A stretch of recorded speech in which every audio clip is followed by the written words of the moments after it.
আসসালামু আলাইকুম রহমতুল্লাহ। আমরা আছি ইটের ভাড়াতে, বাংলা বাজার। দেখেন ইটের অবস্থা দেখেন। এই যে এটা তাজা ইট, বৃষ্টিতে হয়ে গেছে, বৃষ্টিতে কিছুটা নষ্ট হয়ে গেছে। এই যে ইটের চুলা,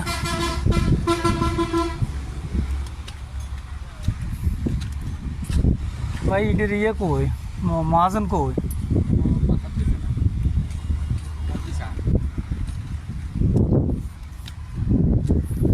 এই যে ইট ভুল, এটা বাংলা বাজার নোয়াখালী। আসসালামু আলাইকুম। আসসালামু আলাইকুম, ভালো আছেন নি? ভালো আছেন স্যার? এই তো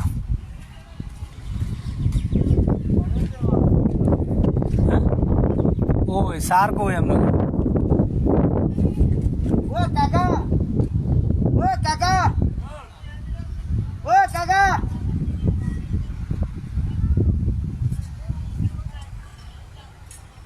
ও কাকা।